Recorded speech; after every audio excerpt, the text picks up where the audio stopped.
Hi everyone, I'm Barr, your Feng Shui and Dowsing expert from West Palm Beach, Florida. And today I'm going to be telling you about the 5 elements in Feng Shui. Now I practice classical Feng Shui, so every element has a specific compass direction that it belongs to. So today I'm going to take you through the 5 elements and tell you where each of those elements go.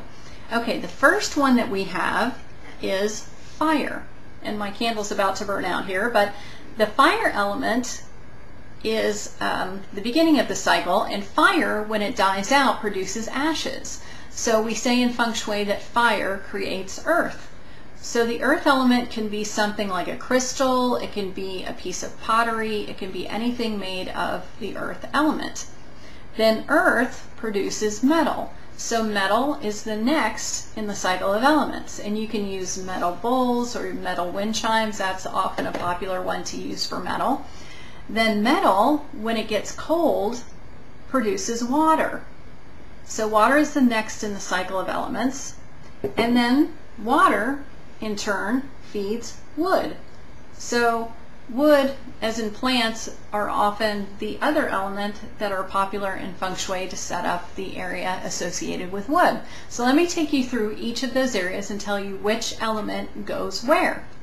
Now, Feng Shui masters of old found that there are certain elements that do best when they're placed in a specific direction. And the way they determined that is they would look at the seasons and watch how the landscape changed and watch how the environment changed. And from that, they were able to determine which of the 5 elements did best in certain compass directions. So for example, the south is associated with the fire element. So in classical Feng Shui, you'll find that the fire element goes in the south.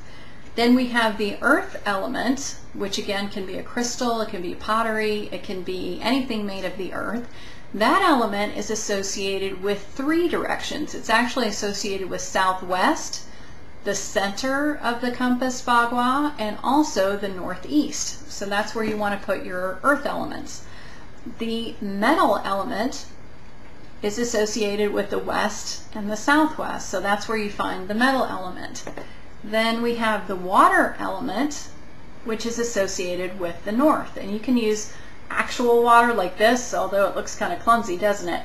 Or you could use a fountain, or anything that produces water. So you could have a vase of flowers in water if you wanted to do that. And then finally we have the wood element, and the wood element goes in the east and the southeast. So in classical Feng Shui, there are specific locations on the compass that are associated with specific elements. So I hope that helps you to understand classical Feng Shui a little bit better.